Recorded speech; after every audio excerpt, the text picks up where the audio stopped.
मित्रांनो, smart add series या YouTube चॅनलवर, त्याचबरोबर मोबाईल ॲप्लिकेशनवर, त्याचबरोबर टेलिग्राम चॅनलवर मी आपलं सर्वांचं सहर्ष स्वागत करतो. आपण जी काही टेस्ट घेतली होती, टेस्ट नंबर 13 पाठीमागच्या शनिवारी, तर त्या टेस्टचं 25 प्रश्न जे अंकगणिताचे होते त्याचं विश्लेषण आपण पाठीमागच्या व्हिडिओमध्ये पाहिलं होतं. आणि आजच्या या व्हिडिओमध्ये आपण बुद्धिमापनचे जे काही प्रश्न आले होते, तर त्या बुद्धिमापनच्या प्रश्नांचं स्पष्टीकरण म्हणजेच त्याचं व्हिडिओ विश्लेषण मी आता तुम्हाला देतो आहे. तर तुमच्या हातामध्ये जो काही प्रश्नपत्रिका असेल तर त्याच्यामध्ये 76 पासून पुढचे प्रश्न जे आहेत ते बुद्धिमापन या विषयाचे होते आणि 50 पासून 75 पर्यंत हे अंकगणिताचे प्रश्न होते.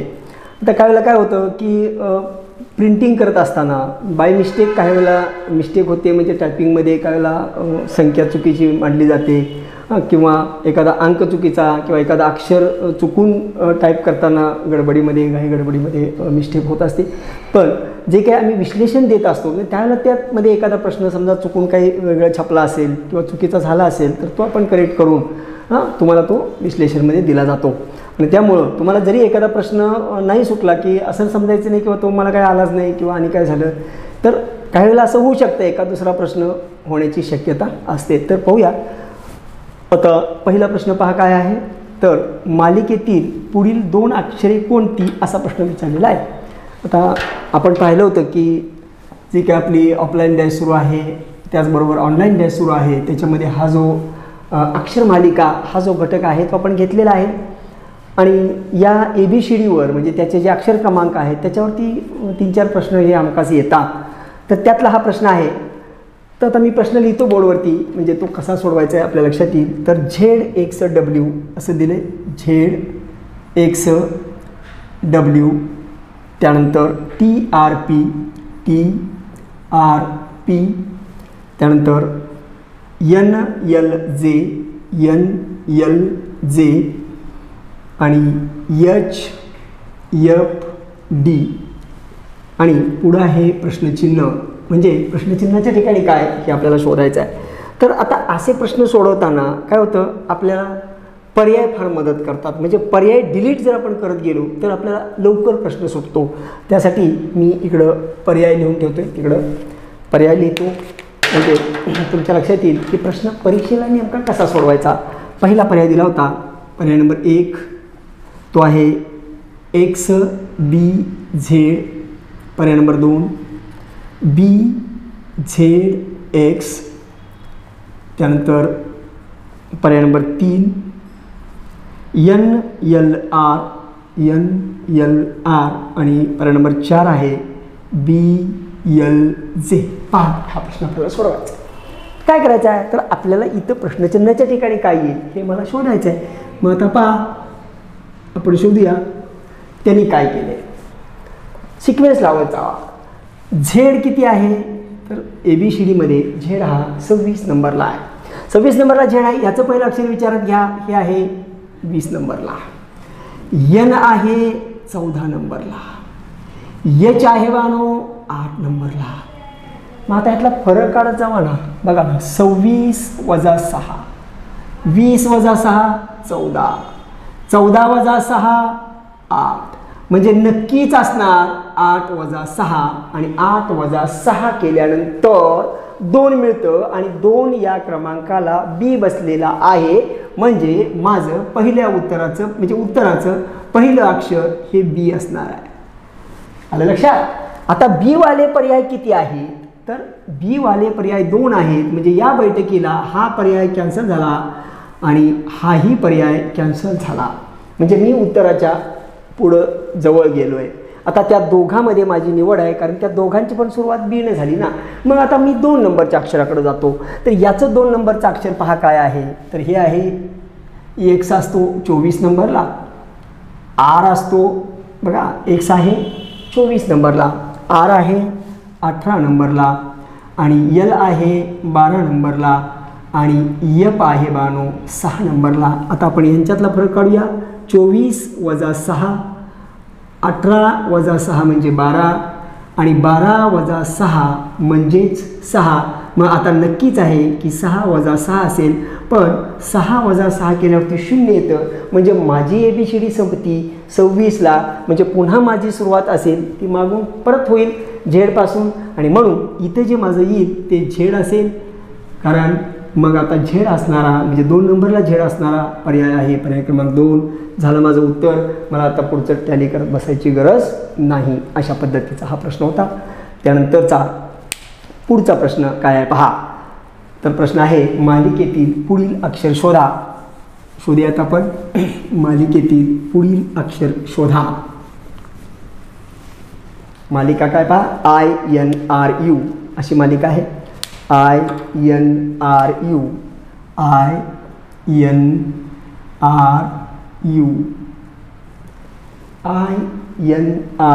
अशी मालिका आहे. आता आपल्याला इथं त्यांनी पर्याय दिलेले आहेत. V आहे, W आहे, X आहे आणि Y आहे.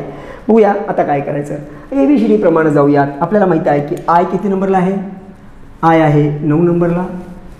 N आहे, N 14 नंबरला. R आहे 18 नंबरला.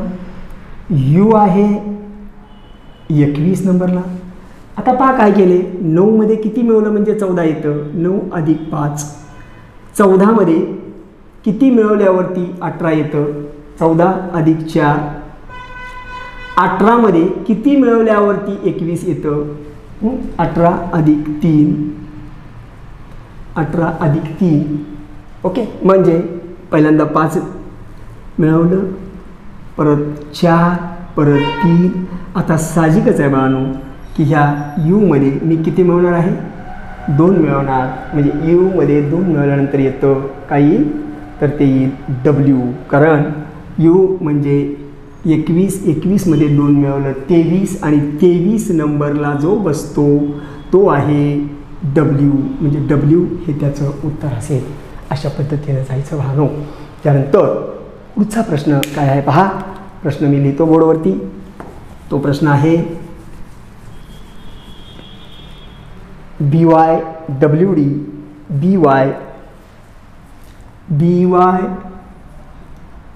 BYWD.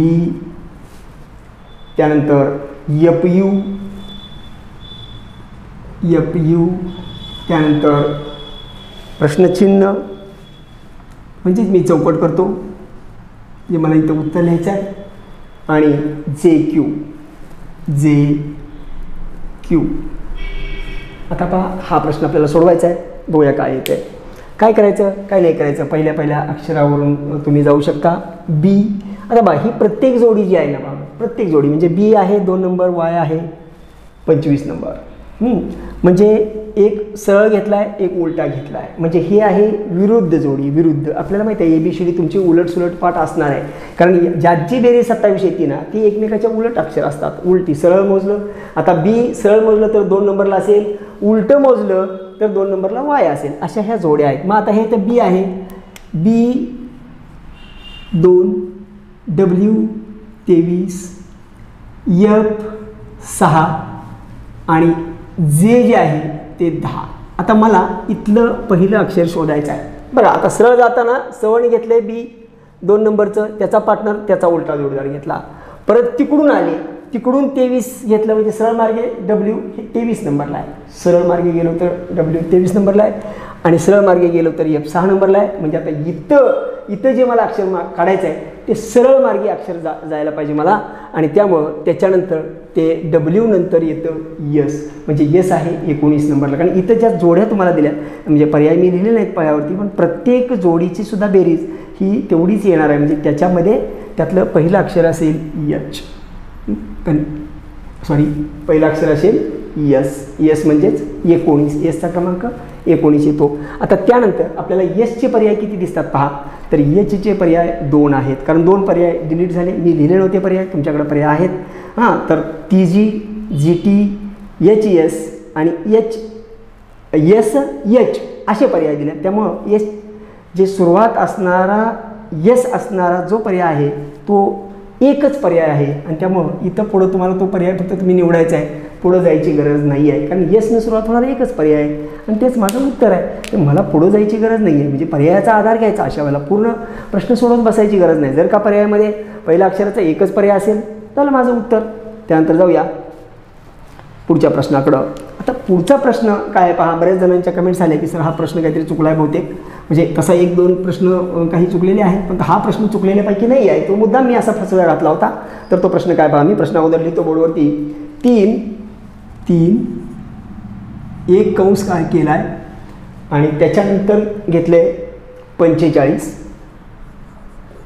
त्यानंतर 96 आणि त्यानंतर डॉट डॉट डॉट डॉट. म्हणजे इथं मला आता किंमत शोधायची आहे. त्याचे पर्यायही मी लिहून ठेवतो. पर्याय दिले होते तुम्हाला. पर्याय नंबर 1 दिला होता. पर्याय नंबर 1 होता 115. पर्याय नंबर 2 125. पर्याय नंबर 3 0 म्हणजे असा दिला होता.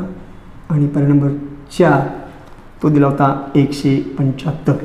आता हा प्रश्न फसवणं म्हणजे काही पेपरमध्ये काय होतं, काही प्रश्न हे आपल्याला गुंतवून ठेवण्यासाठी किंवा कन्फ्यूज करण्यासाठी दिलेले असतात की तो पहिल्या बैठकीत जर आपल्या लक्षात आलं त्याच्यामध्ये काय लॉजिक आहे आणि त्याचं जर उत्तर आपल्याला जमलं तरच तो सोडवायचा. म्हणजे त्याच्यावरती वेळ नाही खर्च करायचा. कारण तुम्ही जर तिथंच वेळ खर्च करत बसला तर पुढं तुमची जी काही येणारे प्रश्न आहेत, तुमचे मिळणारे म्हणजे मार्क्स मिळवून देणारे जे प्रश्न असतील हे प्रश्न राहून जातील. कारण वेळ आपल्याला वाढवून मिळणार नाही आहे आणि तेवढ्या वेळेमध्ये आपल्याला बसवायचं. म्हणजे मी हा प्रश्न मुद्दाम दिला होता. आता पहा काय केलं होतं, याच्यामध्ये ह्या 1चा अर्थ काय, हे 1 कंसात मी घातलं होतं. परंतु प्रश्न असा आहे की ह्या 3 नंतर मी कॉमा दिला होता. इथं कॉमा आहे, इथं कॉमा आहे. म्हणजे ही जी अखंड संख्या आहे ती 1च आहे. आणि मग ते ज्या मुलांना त्या कंसाला कन्फ्यूज झाले त्यांना ते उत्तर नाही काढता आलं. म्हणजे तुम्ही कमेंट्स केली, म्हणजे काही जणांच्या आलं की सर हा प्रश्न नेमका आम्हाला कळलाच नाही, तो प्रश्न चुकला आहे. तर त्याच्या पुढचा जो प्रश्न होता तो थोडासा गोंधळ होता, तो आता तो डिलीटच केलेला आहे. तर मग आता हा प्रश्न कसा सोडवायचा तर पहा. ह्या 3चं आणि 45चं काहीतरी नातं असेल, तेच नातं ह्या 45 आणि म्हणजे काहीतरी रिलेशन यांच्यामध्ये आहे. आता बघा काय रिलेशन आहे. मी काय करतो पहा. तर इथं जे हा 3 आहे ना, 3चा मी घन करतोय पहा. 3चा घन 27 म्हणजे 3चा घन आता लिहितो. 3चा घन अधिक 3चा वर्ग त्याची दुप्पट म्हणजे 3चा वर्ग गुणिले 2. म्हणजे तुम्हाला मिळेल इथं मिळेल 3चा 27 अधिक 3 त्रिकण 9 गुणिले 2 म्हणजे 18. म्हणजे 27 अधिक 18 बरोबर 45. ते 45 इथं आहे. आता हा जो 45 आहे हा काय आहे पहा. 45 आता मी पुढं काय करतोय, 4चा घन करतोय पहा. आता हा होता 3चा घन म्हणजे आता इथं करायचं मला 4चा घन पहा. 4चा घन अधिक 4चा वर्ग आणि त्याचे दुप्पट म्हणजे 4चा घन 64 अधिक 4चा वर्ग 16 गुणिले 2 32 झाले.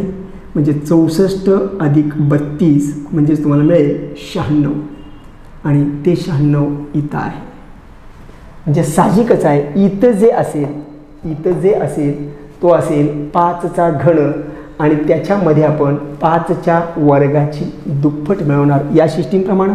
म्हणून इथं जे उत्तर असेल ते असेल 5चा घन अधिक 5चा वर्ग गुणिले 2. मग 5चा घन 125 अधिक 5चा वर्ग 25 गुणिले 2 म्हणजेच 125 अधिक 50 म्हणजेच 175. म्हणजे इथं जे येईल ते असेल 175. तो आहे पर्याय क्रमांक 4. अशा पद्धतीचा हा प्रश्न होता. त्याच्यानंतर पुढचा प्रश्न काय आहे पहा. आता पुढं जो एक प्रश्न आहे, म्हणजे काही प्रश्न याच्यामध्ये प्रिंटिंग मिस्टेक झालेली आहे. तर तो ज्या विद्यार्थ्यांनी सोडवण्याचा प्रयत्न केला त्यांनी कमेंट्स केलेला आहे. आता पुढचा प्रश्न काय आहे पाहता. तर प्रश्न आहे या मालिकेत कोणती संख्या सुसंगत ठरेल. प्रश्न असा आहे या मालिकेमध्ये कोणती संख्या सुसंगत आहे. तर 120 त्यानंतर 143 त्यानंतर 168 त्यानंतर 195 आणि त्यानंतर आहे प्रश्नचिन्ह म्हणजे इथं आपण उत्तर शोधू म्हणून मी चौकट करून ठेवतो.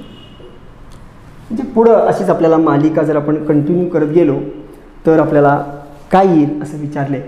तर आता पहा, ह्याच्यामध्ये किती मिळवले शोधायचं आपण. 120 मध्ये काय मिळवल्यानंतर 143 येते, तर दिसते आपल्याला 23 मिळवल्यावर. आता 143 मध्ये काय मिळवल्यावर हे येतं. आता हे कसं काढायचं, हे वजाबाकी करा ना. इकडं 8 मधून 3 गेले म्हणजे 5, ह्याच्या परत म्हणजेच आता 4 आणि ह्याच्या 1 म्हणजे तिथं बाजूला करून दाखवतो पहा तुम्हाला. 168 म्हणजे काय मिळवल्यानंतर येणार आहे, हां हे आपल्याला समजायला पाहिजे. म्हणजे इथं आता काय येणार आहे, इथं 2 येणार आहे, 25 येणार आहे वजाबाकी. तुम्हाला जर कळलं तर तुम्ही बाजूला घेऊन करायची, म्हणजे पुढच्या संख्येत तर मागची संख्या वजा करायची. म्हणजे असे 143 म्हणजे इथे येईल 5, 2. आता यांची वजाबाकी केली, उलटी करतो. 15तून 8 गेले 7, हां ह्याच्याला 1 6 1 7, 9 मधून 7 गेले 2, 1 ला गेले म्हणजे 27. म्हणजे मला समजलं की 23 इथं मिळवलं, 23 इथं मिळवलं, 27 इथं 25 तर 27. हाच क्रम पुढं चालला आहे 2 2च्या फरकाने.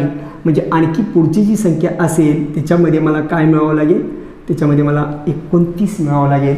म्हणजे 29 जर मी 195 मध्ये मिळवलं तर काय ते पहा, 9 आणि 5 14, 4 ह्याच्याला 1 2 1 3, 9 आणि 3 12, 1202 ह्याच्याला 1 1 आणि 1 2 म्हणजे 224 हे त्याचं उत्तर असेल.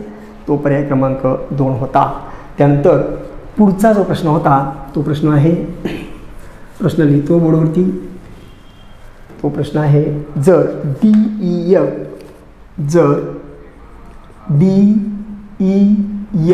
बरोबर 30, त्यानंतर KLM बरोबर 72, तर प्रश्न विचारला आहे QRS बरोबर किती. चौकट करतो म्हणजे आपल्याला उत्तर शोधायचं आहे. आता बघूया काय केले. 36 कसं आलंय, तर आता काय करायचं आपण, ह्यांची लगेच असा प्रश्न दिसला की त्यांचे अक्षर क्रमांक मांडायचे बानो. मग D आहे 4 नंबरला, E आहे 5 नंबरला आणि F आहे 6 नंबरला. म्हणजे ह्यांची बेरीज झाली 6 4 10 5 15, पण इथं घेतले 30 म्हणजे 15 गुणिले 2 म्हणजेच 30. म्हणजे मला समजलं की त्यांचे जे अक्षर क्रमांक आहेत त्यांची बेरीज करून त्याची दुप्पट केली आणि तो संकेत वापरला. सांकेतिक भाषा या टॉपिकमधला प्रश्न आहे हा. मग आता ह्याला पण तेच असणार ना. K ची किंमत किती येते पहा.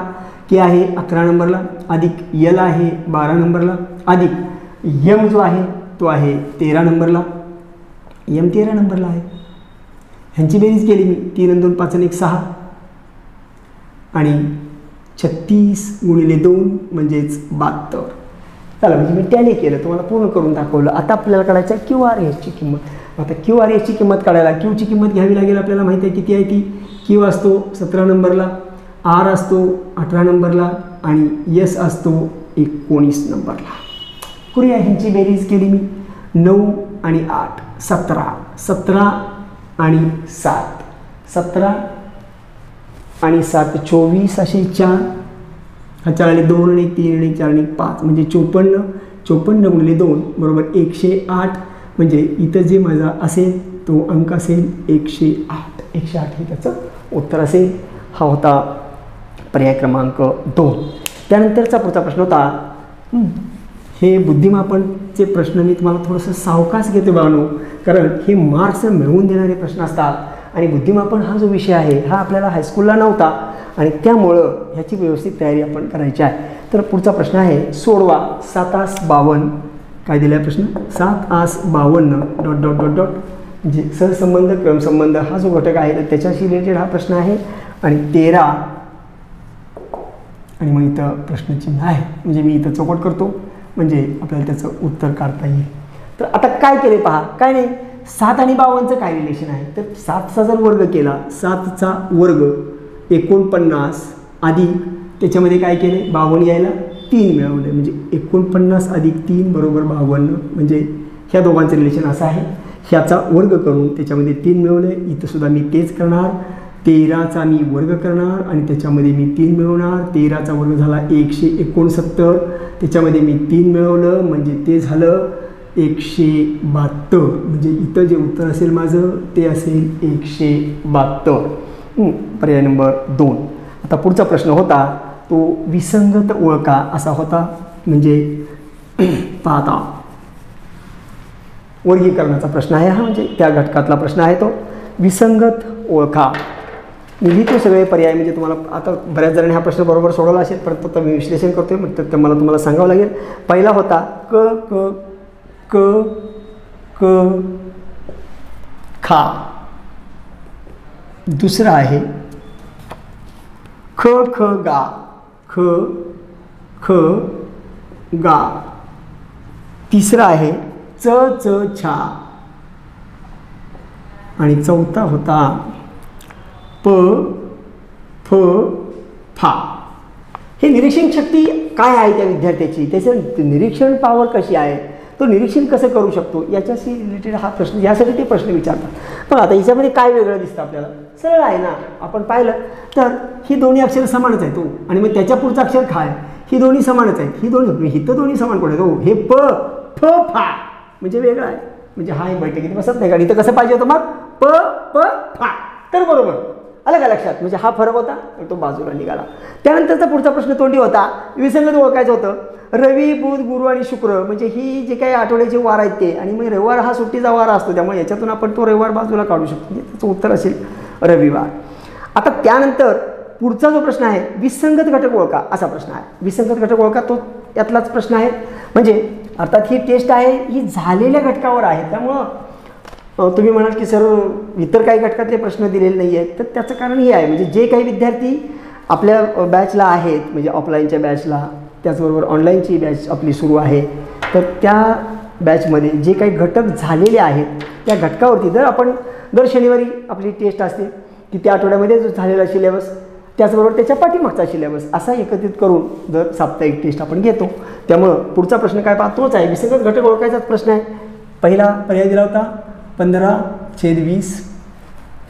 पर्याय नंबर 2 दिला होता 21/18. पर्याय नंबर 3 दिला होता 18/22. आणि पर्याय नंबर 4 यापैकी नाही, यापैकी नाही. आता पाहूयात आपण काय वेगळं आहे. आता वेगळं आहे ते शोधायला आपल्याला भाग, आता अपूर्णांक दिला म्हटलं आपल्याला भाग लावून सोपं केलं पाहिजे. मग करतो मी. पहा इथं भाग लावतो, 5ने भाग बसतो, 5 चौक 20 आणि 5 त्रिक 15 म्हणजे 3/4 आलं. इथं मी भाग लावतो, ह्याला भाग कशाने बसतोय बघा, 3ने भाग बसतोय, 3 7 21 आणि 3 सक 18 भाग बसला. याला मी भाग लावतो, ह्याला कशाने भाग बसेल पहा, ह्याला भाग बसेल बेनी, म्हणजे 2 9 18 आणि 2 बेहा 9/11. म्हणजे इथं जे तुम्हाला भाकार मिळाला तो असा मिळाला. मग आता बघूया की याच्यामध्ये काय वेगळं आहे. आता काय वेगळं दिसतं तर इथं पहा 3/4 7/6 आणि 9/11. इथं जी एक संख्या आहे ना, इथं बघा काहीतरी हुडकून काढायचं बघा. म्हणजे हे जो घटक आहे हा वेगळा शोधा असा जो प्रकार असतो, याच्यामध्ये काहीतरी किंचितसा फरक असतो. म्हणजे ते कुठल्या नियमाने कुठल्या तरी एका पद्धतीनं म्हणजे कारण असतो त्याला त्या गटातून बाहेर हाकलावा लागतो. त्यामुळं व्यवस्थित कारण शोधावं लागतं, काहीतरी कारण असलंच पाहिजे. मग आता बघा इथं काय झालं माहिती आहे का, ह्या प्रत्येकामध्ये जे काही अंश आणि छेद आला इथं भागाकार केल्यानंतर, तर याचा विषम संख्या समसंख्या विषम संख्या समसंख्या. पण इथं मात्र काय झालं, इथं आली दोन्ही संख्या विषम आल्या. म्हणजे ही अट्ट लावली आली, याला बाजूला काढण्यासाठी आम्ही अट्ट काय लावली तर हे तुझा असा आहे बाबा, बाकीच्यांचं तसा आहे. म्हणजे ह्या वर्गीकरणामध्ये काय करावं लागतं आपल्याला, तर जो काहीतरी गट दिलेला असतो किंवा समूह दिलेला असतो, शब्दांचा असतो, संख्येचा असतो, काही शाब्दिक असतात, तर तिथं आपल्याला काहीतरी क्रायटेरिया लावून त्या गटातनं कोणाला तरी बाहेर काढावा लागतो. म्हणजे हाच प्रश्न 4 पद्धतीने विचारतात. गटातील वेगळा ओळखा, गटात न बसणारा ओळखा, विसंगत ओळखा, चुकीचा ओळखा, सगळ्याचा अर्थ एकच आहे. आपण शिकवताना ते पाहिलेलं आहे. त्यानंतर पुढचा प्रश्न काय आहे पहा, तो प्रश्न मी लिहितो बोर्डवरती. पहा आता प्रश्न कसा आहे, KNOWL KNOWLEDGE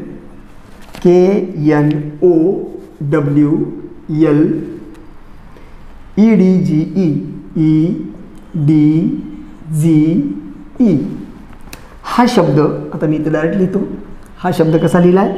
23 56 97 23 56 97 017. तर GLIDE हा शब्द कसा लिहा? असा शब्द आहे GLIDE GLIDE आणि E हा कसा लिहा असं आपल्याला विचारलेलं आहे.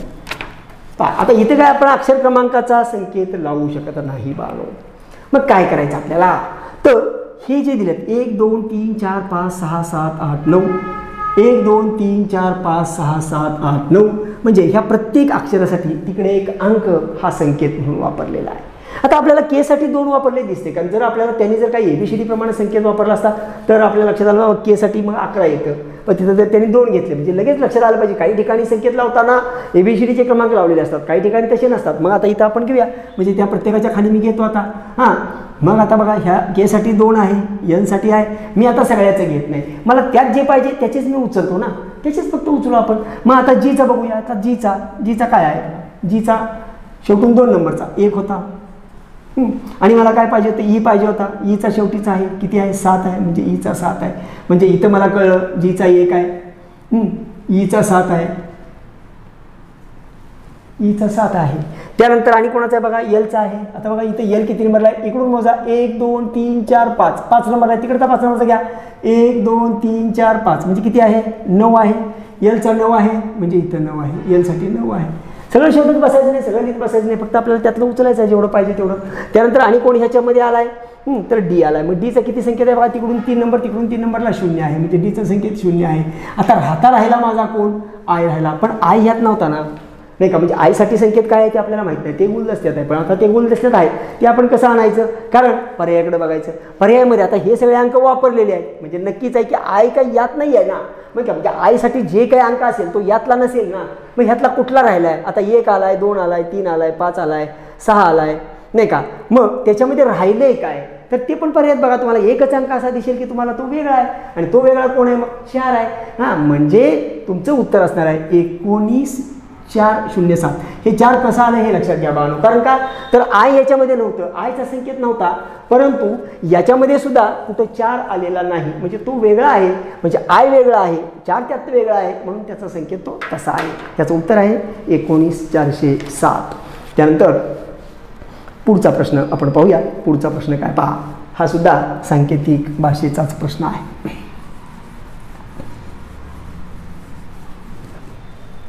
तर हा प्रश्न काय पाहता? ईस्ट हा शब्द एका सांकेतिक भाषेत, मी शब्द प्रश्न वाचतो आणि फक्त थोडीच माहिती मी बोर्डवरती लिहितो. एका विशिष्ट सांकेतिक भाषेत ईस्ट हा शब्द GCUV असा लिहितात, तर त्याच सांकेतिक भाषेत नॉर्थ हा शब्द कसा लिहिला जाईल असा प्रश्न मी लिहून घेतो. EAST EAST हा शब्द आहे, तो एका सांकेतिक भाषेत कसा लिहितात? इथं लिहितो बघा, GCU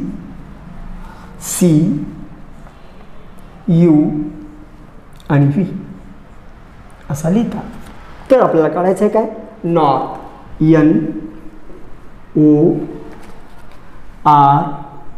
NORTH. उच्चार होत असेल तर उच्चाराचा काय मतलब नाही आहे इथं, कारण ही सांकेतिक भाषा आहे. मग आता पहा, मी आता पर्याय लिहित नाही आहे, परंतु मी तुम्हाला पर्यायावरूनच उत्तर सांगणार आहे. तर पहा, आपल्याला काय करायचं लगेच बघू. आता ई किती नंबरला आहे? 5 नंबरला आहे. जी किती नंबरला आहे? 7 नंबरला. मी कितीचा फरक आहे म्हणजे याच्यामध्ये 2 वाढवलं. आता बघा, मी तोंडी करत जाऊया. ए आहे 1 नंबर, सी आहे 3 नंबर, म्हणजे 2 वाढवलं. यस आहे 19 आणि यू आहे 21, म्हणजे 2 वाढवलं. टी आहे 20, फी आहे 22, 2 वाढवलं. म्हणजे मला सगळ्याचा समज काय तोच तिकडं लावायचा, संपला विषय. मग झालं. आता एन किती नंबरला आहे? 14 नंबरला आहे. मग 14 अधिक 2 केल्यावर 16 येणार, आणि 16 नंबरला पी असतो, म्हणजे माझं पहिलं अक्षर पी असलं पाहिजे. मग पर्यायाकडे बघायचं. पर्यायामध्ये पी न काही पर्याय आहेत का? तर पीचे 2 पर्याय आहेत. म्हणजे पीचे नसणारे 2 आहे ते आऊट झाले याच बैठकीला. त्यांच्याकडे बघायचा प्रश्न मिटला. आता राहिली दोघं. मग आता पर्याय नंबर 2 आणि पर्याय नंबर 4. मग 2 नंबरला आपण आणि पुढं कंटिन्यू करू. आता इथं पहा, मग आता ओ नंतर 2 नंबरचा अक्षर. ओ किती नंबरला आहे? 15 नंबरला आहे. ओ नंतर 2 पुढं 2 घरी सोडा, म्हणजे ओ 15 अधिक 2 किती होणार? 17. 17 नंबरला कोण असतो? क्यू असतो. म्हणजेच तुम्हाला मिळेल क्यू. ओ आहे 15 नंबर, 15 आणि 2 17 म्हणजे आलं क्यू. तर 17 म्हणजे क्यू. आता आरचा विचार करा. आता अनेक पर्यायांना नजर मारा किंवा पर्यायामध्ये 2 नंबरला क्यू असणारे ह्या दोघांमध्ये पण आहे. ह्या दोघांची स्पर्धा लागली ना आता. मग अनेक स्टेज पुढे जावा. आपण म्हणजे तिसरं अक्षर बघू आपण. आता पहा, आपण आरचा विचार करूया. आर किती नंबरला आहे? आर 18 नंबरला आहे. म्हणजे 18 मध्ये आपल्याला काय करायचं आहे? 2 वाढवायचं आहे. म्हणजे 18 मध्ये 2 किती येणार आहे? 20 येणार आहे. 20 नंबरला कोण बसतो? टी बसतो. म्हणजे पी क्यू टी ही माझी पहिली 3 अक्षर आहेत. मग ही 3 अक्षर असणारा पर्याय कुठला आहे? हां, तर पर्याय चौथा आहे.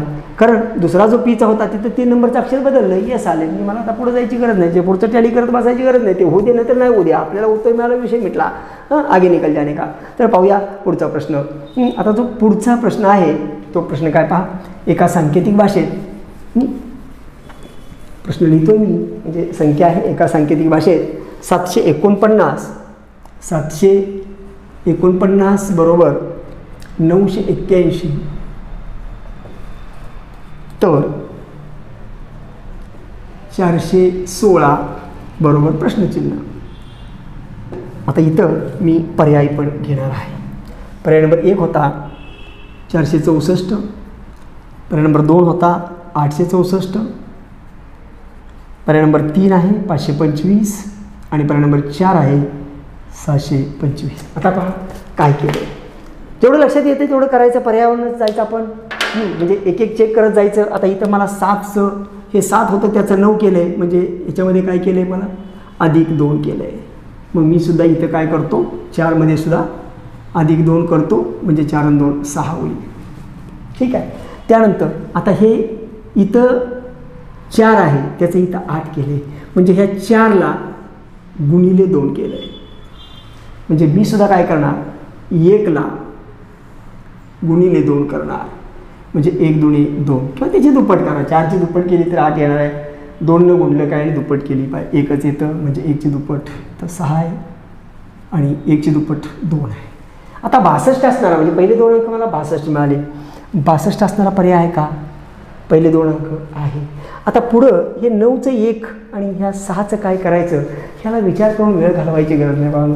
हे पहिल्या दोघांची लिंक तुम्हाला सापडली ना, तिसरं फसवण्यासाठी दिले असं समजायचं आपण. हां, असंही दिलेलं असतं. आणि मग त्या पद्धतीने त्यांनी पर्याय दिलेले असतात. म्हणजे माझ्याकडे एकच पर्याय आहे की पहिले 2 अंक हे 62 आहेत. म्हणजे 6 आणि 2 आहेत. म्हणजे हा पर्याय माझं उत्तर आहे. बाकीचे टॅली करत बसायचं नाही बाळांनो. हां, त्यानंतर पुढचा प्रश्न काय पाहता. हा आपण आता तोंडी मी वाचत नेतो, कारण हे तोंडी सांगण्यासारखे प्रश्न आहेत. याच्यामध्ये जास्त वेळ घालवायला नको आपल्याला. तर गटात न बसणारे पद ओळखा असं दिलं होतं. गट दिले होते खुर्ची टेबल. त्यानंतर दुसरा दिला होता शर्ट विजार. म्हणजे खुर्ची आणि टेबल ह्यांचं नातं आहे, कारण आपण खुर्चीवर बसतो, टेबल वापरतो, एका वेळेला वापरतो. शर्ट विजार हां, म्हणजे पॅन्ट शर्ट थोडक्यात म्हणायला काही हरकत नाही आहे. धनुष्य आणि बाण म्हणजे हे दोन्ही एकमेकावरती अवलंबून आहेत, कारण धनुष्य वेगळा बाण वेगळा. आणि इथं सांगितले घर आणि गृह. आता घर आणि गृह हा एकच शब्द आहे ना. गृहप्रवेश असं म्हणतो आपण, किंवा घरात प्रवेश केला म्हणजे समानार्थी शब्द आहेत. आणि त्यामुळं हे एकाचीच 2 नावं आहेत, घर गृह. आणि त्यामुळे ह्याला वेगळा काढणार आपण. ह्याचं उत्तर होतं पर्याय नंबर 4. त्यानंतर पुढचा प्रश्न होता गटात न बसणारे पद ओळखा. मग त्याच्यामध्ये दिलं होतं त्रिकोण, आयत, चौरस आणि वर्तुळ. आता इथे नक्कीच कळतं आपल्याला वर्तुळ वेगळं असणार, कारण का तर बाकीच्या ज्या आहेत आकृत्या ह्या भूमिती आकृत्या आहेत बरोबर आहे, पण ह्या रेषाखंडामुळे रेषेवर तयार होतात. म्हणजे त्रिकोणासाठी आपल्याला 3 रेषाखंड वापरावे लागतात. आयतासाठी 4 रेषाखंड वापरावे लागतात. चौरसासाठी आपल्याला 4 रेषाखंड वापरावे लागतात. पण वर्तुळामध्ये रेषा येत नाही आहे आणि म्हणून वर्तुळ हा कुठल्या तरी कलमाखाली त्याला वेगळा आपल्याला काढायचा असतो. ते वर्तुळ इथं वेगळा निघेल. त्यानंतर पुढचा प्रश्न होता समान संबंध ओळखा. आता हाही प्रश्न आपण तोंडी करूयात. तर त्यांनी दिलं होतं की द्राक्षे घोस, म्हणजे द्राक्षाचा जो घड असतो, म्हणजे अनेक द्राक्षे एकत्रित त्याचा जो बंच ज्याला आपण म्हणतो, जसा केळीचा घड असतो तशा पद्धतीने द्राक्षाचा जो घड असतो त्याला गोस म्हणतात. आणि शिक्षक, मग आता शिक्षकाला शब्द काय जोडतो, तर शिक्षक म्हणजे शिक्षक संघ म्हणत नाही आपण, खेळाडूंचा संघ असतो. शिक्षकांना वृंद म्हणतात, म्हणजे शिक्षक वृंद. आणि त्यामुळं इथं बसणार आहे तो शिक्षक वृंद. संमेलन हा शब्द बसणार नाही, कारण शिक्षकांचं संमेलन बसत नाही. शिक्षक मंडळ नाही, शिक्षक वृंद असा शब्द येतो. थोडासा जीएसचा पण इथं भाग येतो. त्यानंतर पुढचा जो प्रश्न होता तो प्रश्न काय होता बघा, वेन आकृतीचे निरीक्षण करा आणि त्यातली कुठली आकृती योग्य आहे ही आकृती आपल्याला निवडायची आहे. पर्यायामध्ये आकृत्या दिलेल्या आहेत. मी आता सगळे पर्याय काढणार नाही. मी त्यांनी दिलं होतं प्रश्नामध्ये स्त्रिया, विधवा आणि पुरुष. काय दिलं होतं? स्त्रिया, विधवा आणि पुरुष. आता याच्यामध्ये जी आकृती, कारण जी स्त्री आहे म्हणजे एखादी स्त्री विधवा पण असू शकते नाही का. म्हणजे स्त्री असेल, जर ती विधवा असेल तर ती स्त्री आहे हे डेफिनेट आहे. असं कधीच होणार नाही की ती विधवा आहे ती स्त्री नाही. अरे जिचे मिस्टर नसतात किंवा एक्सपायर झालेले असतात तिला आपण विधवा म्हणतो. म्हणजे हे जर एक समजा ही स्त्री आहे आणि ही विधवा आहे, म्हणजे काही स्त्रिया ह्या विधवा असू शकतात, पण स्त्री, विधवा आणि पुरुषाचा काही संबंध नाही आहे. त्यामुळं जो पुरुष असेल तो वेगळा असेल, असं बाजूला असेल कुठंतरी. म्हणजे हा पुरुष असेल, ही स्त्री असेल, ही विधवा असेल. म्हणजे काही विधवा, म्हणजे काही स्त्रिया ह्या विधवा असतील. सर्व विधवा ह्या स्त्रियाच असणार, पण काही स्त्रिया विधवा, त्याच्याशी आपल्याला देणगी नाही. आपल्याला फक्त एवढंच पाहिजे होतं. हां, म्हणजे तुमच्या लक्षात आलं की काही स्त्रिया आणि विधवा यांचा संबंध आहे इथं, आणि पुरुष हा वेगळा. म्हणजे ही आकृती मॅच होईल. तो पर्याय नंबर 4 होता. त्यानंतर पुढच्यामध्ये तसाच प्रश्न होता, प्रवासी, बस आणि रेल्वे. आता प्रवासी, बस आणि रेल्वे, पुढचा जो प्रश्न होता तो असाच होता, प्रवासी, बस आणि रेल्वे. मग आता आपल्याला माहिती आहे की रेल्वेनं प्रवास करा, नाहीतर बसनी करा, नाहीतर विमानाने करा, त्यात जे बसतात त्याला प्रवासीच म्हणतो आपण नाही का. म्हणजे इथं जी आकृती असेल, समजा ही बस आहे, हे प्रवासी आहे आणि ही रेल्वे आहे. म्हणजे काही प्रवासी रेल्वेनं प्रवास करतील, काही जण बसनं प्रवास करतील, पण ते प्रवासीच आहेत ना. म्हणजे इथं ही आकृती असेल, म्हणजे हे असेल बस, समजा हे असतील प्रवासी आणि हे असेल रेल्वे. रेल्वेत बसलेला पण प्रवासीच आहे, बसमध्ये बसलेला पण प्रवासीच आहे. त्यामुळे याचं उत्तर असेल पर्याय नंबर 4. त्यानंतर पुढचा जो प्रश्न आहे तो काय आहे पाहता. आता इथं मात्र आपण बघूया विस्ताराने. हा तर्क अनुमान, हा जो गट, हा वेन डायग्राम तर्क अनुमानमध्ये हा पार्ट येतो. आता हा भाग काय आहे बघा, विधान दिलेलं आहे, सर्व मनी टिकल्या असतात. आता याचं बेसिक मी जी काही आपली ऑनलाईन बॅच आहे तर त्या बॅचला सुद्धा आणि ऑफलाईन बॅचला सुद्धा आपण ते घेतलेलं आहे. त्यामुळे मी आता जास्त खोलवर न जाता, तुम्हाला बेसिक वगैरे न सांगता आपण डायरेक्ट उत्तराकडे जाणार आहोत.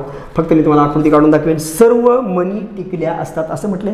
सर्व शब्द जेव्हा येतो, सर्व मनी ह्या टिकल्या असतात, म्हणजे आकृती अशी येईल बा. म्हणजे ह्या आहेत टिकल्या, सर्व मनी ह्या टिकल्या असतात. पहिल्या विधानाची आकृती काढली. आणि ब दिलंय, सर्व टिकल्या चांदण्या असतात. म्हणजे ह्या सर्व टिकल्या ह्या चांदण्या असतात. म्हणजे असे चांदणी येईल तुमची, चांदण्या. आणि मग आता त्याचे अनुमान काढल्यात तर पहा, सर्व चांदण्या मणी असतात. अहो सर्व चांदण्या मणी कुठं असतात? नाही, काही चांदण्या टिकल्या असतील आणि काही चांदण्या मणी, म्हणजे सर्व चांदण्या मणी असतील हे अनुमान काढता येणार नाही. त्यानंतर 2 नंबर काही चांदण्या मणी आहे. हो ठीक आहे, कारण का तर काही चांदण्या टिकल्या आहेत आणि काही टिकल्या मणी आहेत, म्हणजेच काही चांदण्या मणी आहेत. हे वाक्य बरोबर आहे आणि त्यामुळे हे अनुमान आपण काढू शकतो. म्हणून याचं जे उत्तर येईल ते असेल पर्याय नंबर 2. त्यानंतर बघूयात पुढचा प्रश्न. आता पुढचा प्रश्न काय पहा, पुढच्या प्रश्नाची पण मी आकृती काढतो, समजून घ्या व्यवस्थितपणे. सर्व नवरे अविश्वसनीय असतात. सर्व शब्द आला म्हणजे पहिल्या वर्तुळामध्ये येणार नवरे. सर्व नवरे कसे असतात? अविश्वसनीय. मग बाहेरची आकृती सर्व नवरे आहेत ना. सर्व शब्द आला की ते वर्तुळात वर्तुळ जातं. बेसिकमध्ये शिकलेलं आहे आपण. अविश्वसनीय, अविश्वसनीय, सर्व नवरे अविश्वसनीय असतात. आणि दुसरा दिला आहे, काही खेळाडू अविश्वसनीय असतात. काही खेळाडू म्हटले, काही म्हटले म्हणजे इकडं असं येईल. काही शब्द आला की तुम्हाला माहिती आहे, आपण शिकलोय. हां, आणि मग हे आहेत खेळाडू अशी आकृती. आता बघूया त्यांनी अनुमान काय काढलं. एकही खेळाडू नवरा नाही. एकही गाव खेळाडूचा नवऱ्याचा संबंधच नाही आहे नाही का. कुठं आहे? नवरे सगळे अविश्वसनीय आहेत आणि काही अविश्वसनीय खेळाडू आहेत. म्हणजे खेळाडूचा नवऱ्याचा काही संबंध नाही आहे. त्यामुळं जे पहिलं बरोबर आहे ना, नाही का, जे पहिलं स्टेटमेंट आहे एकही खेळाडू नवरा नाही, बरोबर आहे, एकही खेळाडू नवरा नाही आहे, म्हणजे हे अनुमान आपण काढू शकतो. आता 2 नंबर जाणून तर सर्व अविश्वसनीय लोक नवरे असतात. अहो सर्व कुठं असतात, असं असेल तर काही अविश्वसनीय नवरे असतात, सर्व नवरे अविश्वसनीय असतात. म्हणजे हे जे 2 नंबरचं जे अनुमान काढलेलं आहे हे अनुमान धांदात खोटं आहे असं नाही काढू शकत आपण अनुमान. हां, सर्व अविश्वसनीय हे नवरे नाही आहेत, नाही का, काही आहेत, त्यांनी सर्व शब्द वापरला आहे, त्यामुळं हे अनुमान नाही निघत. त्यानंतर तिसरं जे दिलं होतं अविश्वसनीय खेळाडू नवरा असतो, आणि अविश्वसनीय खेळाडू हा नाव काही संबंधच नाही हो त्याचा, नाही का, आत्ताच आपण पाहिलं त्याचा कुठं काय संबंध आहे. आणि चौथं जे आहे काही खेळाडू नवरे असतात. आता काही खेळाडू नवरे असतात असं दिले. आता काही खेळाडू, आता पहा का, तर काही खेळाडू हे अविश्वसनीय आहेत आणि काही अविश्वसनीय नवरे आहेत, म्हणजे काही खेळाडू नवरे आहेत असू शकतात. आणि त्यामुळं याचं जे उत्तर असेल हे उत्तर असेल पर्याय नंबर 3. त्यानंतर जो पुढचा प्रश्न आहे, कोणताही कागद झाड नाही आणि सर्व झाडे फोटो आहेत. तर मला वाटतं इथं आकृतीसुद्धा काढायची गरज नाही आहे, पण तरीसुद्धा तुम्हाला आणखी समजावं म्हणून मी काढतो आकृती. पण शक्यतो असे प्रश्न सोडवताना आपण आकृतीचा आधार घ्यायचा, ढोबळ म्हणून त्याची आकृती काढायची, म्हणजे आपल्याला त्याचे अनुमानं किंवा जे काही निष्कर्ष काढलेले असतात हे टॅली करायला सोपं जातं. त्यामुळं पहा आता विधान काय दिले, कोणताही कागद झाड नाही, म्हणजे झाडाचा आणि कागदाचा संबंधच नाही. म्हणजे एकीकडे झाड आहे असं आणि इथं कागद आहे, असं घेतो मी कागद.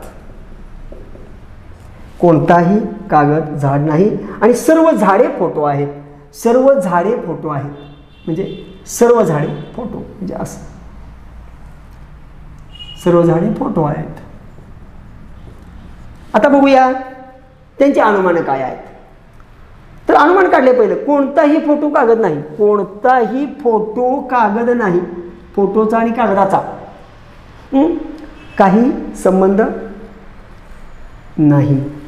दुसरा दिलाय, काही झाडे कागद आहे, काही झाडे कागद आहे, म्हणजे काय हे पण नाही ते पण नाही ना, दोन्ही चुकीचे आहेत ना, आलं का लक्षात तुमच्या. म्हणजे काय, तर कोणताही फोटो कागद नाही आहे, म्हणजे याचं जे उत्तर असेल ते असेल 1 आणि 2 हे आहेत. कोणताही फोटो कागद नाही, म्हणजे पर्याय काय दिला पहा, शेवटी पहिला दिला तर पर्याय 1 बरोबर, नंतर पर्याय 2 बरोबर, परत नंतर 1 आणि 2 बरोबर, आणि 1 आणि 2 म्हणजे चूक असं दिले. तर इथं आता कोणताही फोटो कागद नाही हे जे वाक्य आहे हे बरोबर आहे. आणि काही झाडे कागद आहेत, काही झाडे कागद आहेत नाही आहेत, काही झाडे कागद नाही आहेत हे वाक्य चूक आहे. आणि पहिलं जे वाक्य होतं कोणताही फोटो कागद नाही, कोणताही फोटो कागद नाही हे वाक्य बरोबर आहे, कारण फोटोचा आणि त्या कागदाचा काहीही संबंध नाही, त्यामुळे याचं उत्तर असेल 1 बरोबर. आणि त्यानंतर पुढचा जो प्रश्न आहे तोही असाच आहे. तर बघूया, सर्व टेकड्या पर्वत असतात. आता मी इथं घेतो सर्व टेकड्या, म्हटले सर्व टेकड्या म्हणजेच टेकड्या इथं असतील, सर्व टेकड्या, आणि हे पर्वत असतात, सर्व टेकड्या पर्वत असतात पहिलं. दुसरं दिले, काही पर्वत पठारे असतात, म्हणजे काही पर्वत हे पठारे आहे, म्हणजे अशी आकृती असेल, हे पठारे, काही पर्वत पठारे आहे. आता बघूया अशी आकृती तयार झाली दिलेल्या माहितीप्रमाणे. आता त्याचे अनुमान पाहूया. पहिलं अनुमान दिलं होतं, काही पठारे टेकड्या आहेत, काही पठारे टेकड्या आहेत. पहा, काही पठारे टेकड्या आहेत नाही आहे, काही पठारे टेकड्या नाही आहे. त्यानंतर दुसरं दिलं होतं, सर्व पर्वत हे पठारे आहेत, सर्व पर्वत हे पठारे आहेत का, नाही, काही पर्वत पठारे आहेत. परंतु इथं काय झालं आहे, पर्याय ज्यावेळी दिले तुम्हाला 1, 2 आणि 1 आणि 2 आणि यापैकी नाही असं दिलं आहे, म्हणजे कोणता चूक कोणता बरोबर असं दिलं नाही आहे वरती. आणि त्यामुळं आपण ह्याचं उत्तर देताना मात्र काय द्यायचं आपल्याला, तर काही पठारे टेकड्या आहेत हेही वाक्य, काही पठारे टेकड्या आहेत हे वाक्य चुकीचंच आहे. आणि सर्व पर्वत हे पठारे आहेत हेही वाक्य चुकीचं आहे. त्यामुळे याचं उत्तर असेल 1 आणि 2 चूक. तिथं चूक हा शब्द लिहायचा राहिलेला आहे. नुसतंच 1 आणि 2 असं दिलेलं आहे. त्यानंतर पुढचा जो प्रश्न आहे, शेवटचा प्रश्न, तर तो प्रश्न होता प्रश्नचिन्हाच्या जागी येणारे अक्षर ओळखा. आता प्रश्नचिन्हाच्या जागचं अक्षर आपल्याला ओळखायचं आहे. पहिल्यांदा मी प्रश्न लिहितो, म्हणजे आहे तो A3, त्यानंतर E4, नंतर J5 आणि त्यानंतर P6 आणि त्यानंतर आहे प्रश्नचिन्ह, म्हणजे मी चौकट करतो. आता पहा, पहिल्यांदा आपण विचार करूया संख्यांचा करू. संख्येचा विचार केला तर आपल्याला दिसतंय 3, 4, 5, 6, नक्कीच आहे पुढं 7 असणार, म्हणजे जो काही अंक असेल तो 7 असेल. म्हणजे इथलं माझं एक उत्तर संपलं. आता मी अक्षरांचा विचार करतो आणि बघूया. आता अक्षरांचा विचार करतो मी. ए आहे 1 नंबरला, ई आहे 5 नंबरला, जे आहे 10 नंबरला आणि पी आहे 16 नंबरला. आता बघूया यांचं काय रिलेशन आहे. बघा आता 1 आणि 5 म्हणजे कितीचा फरक आहे बघा. किती वाढवलं, अधिक 4 केलं, 5 मध्ये 5 मिळवलं म्हणजे 10 झालं, 10 मध्ये 6 मिळवलं म्हणजे 16 झालं. मग नक्कीच आहे की 16 मध्ये मला काय मिळवावं लागेल, 7 मिळवावं लागेल. आणि मग 16 मध्ये मी 7 मिळवलं तर मला मिळेल किती मिळेल बघा, 23 मिळेल. आणि मग 23 नंबरला माझ्या ABCD मध्ये कोण बसलाय, तर W बसलाय. म्हणजे माझं इथलं उत्तर असेल ते असेल W, म्हणजे याचं उत्तर असेल W7 आणि हा आहे पर्याय क्रमांक 1. तर अशा पद्धतीनं आपण जे काही बुद्धिमापनचे प्रश्न होते तर त्याचं विश्लेषण पाहिलं होतं, जे घटक झालेले आहेत आणि त्याच्यावरतीच हे प्रश्न होते. म्हणजे जे विद्यार्थ्यांना ती टेस्ट माहीत नाही आहे किंवा ही सिस्टीम माहीत नाही आहे किंवा हे जे काही आमची महाटेस्ट सिरीज आहे तर याच्यामध्ये जे काही बॅचेस सुरू आहेत किंवा जी टेस्ट सिरीज चालू आहे किंवा साप्ताहिक टेस्ट होतात किंवा सिलेबस कशा पद्धतीने घेतला जातो, सराव कशा पद्धतीने करून घेतला जातो. आणि मग एखादा जर नवशिका विद्यार्थी हे पाहत असेल तर तो म्हणेल की तर ते ठराविक टॉपिकचीच आम्हाला प्रश्न यात तुम्ही 25चे 25 प्रश्न सगळे 3-4 टॉपिकवरच 4-5 टॉपिकवरच दिलेले आहेत. तर बानो हे जे काही आमचे बॅचेस सुरू आहेत तर ह्या बॅचेसचे जे रेग्युलर विद्यार्थी आहेत म्हणजे ते ऑनलाईन बॅचेसचे आहेत, ऑफलाईन बॅचेसचे आहेत, तर यांचा जसा जसा सिलेबस होत जातो तशा पद्धतीने टेस्ट घेतल्या जातात. म्हणजे दर आठवड्यामध्ये दर शनिवारी सोमवारपासून शुक्रवारपर्यंत जे काही सिलेबस शिकवला जातो तर तो सिलेबस त्याच्या पाठीमागं शिकवलेला सिलेबस अशा पद्धतीनं दर शनिवारी आपण टेस्ट घेतली जाते. आता याच्या पुढची जी टेस्ट असेल तर त्याच्यामध्ये या पुढच्या आठवड्यामध्ये जो काही सिलेबस शिकवला जाणार आहे तो त्या टेस्टमध्ये असणार आहे. म्हणजे काही विद्यार्थ्यांची शंका असेल यासाठी मी ते क्लिअर केलं. आणि एखाद दुसरा प्रश्न हा तिथं फॉल्टी असतो त्यामुळे तुम्ही त्याच्याकडे लक्ष नाही द्यायचं. ते तुम्हाला विश्लेषणमध्ये सांगितलं जातं किंवा तो प्रश्न ड्रॉपआउट केला जातो. पण अशा पद्धतीनं आपल्याला पोलीस भरतीची तयारी करण्यासाठी तुम्ही जर सतत टेस्ट, त्याचं सोल्युशन आणि रेग्युलर अभ्यास, पुन्हा एकदा मी अंकगणिताच्या जो व्हिडिओ बनवला ते या टेस्टचं सोल्युशन दिलं तर त्याच्यामध्येही तुमचं मी कौतुक केलं होतं. कारण अशा वातावरणामध्ये मेंटॅलिटी स्थिर ठेवून तुम्ही अभ्यास करताय आणि लगेच टेस्ट तुम्हाला पोचल्या तुम्ही सोडवताय, आम्हाला त्याचा रिप्लाय देताय, ह्याबद्दल तुमचं कौतुक करावं तितकं थोडं आहे. तर अशीच फक्त तुम्ही ही जी काही ऊर्जा आहे तुमची ही अशीच टिकवून ठेवा, मानसिकता अशीच टिकवून ठेवा. अचानक लगेच केव्हाही भरती डिक्लेअर होऊ शकते आणि त्यामुळं कुणीही गाफील राहता कामा नये एवढं तुम्हाला मी आव्हान करून आजचा आपण हा व्हिडिओ संपवतोय. जो काही टेस्ट नंबर 13 होती तर त्याचे हे 2 व्हिडिओ आपण अपलोड केलेले आहेत. 25 प्रश्नांचे अंकगणित आणि बुद्धिमापनचे. शर्यतीनं आपण या ठिकाणी थांबूया. धन्यवाद.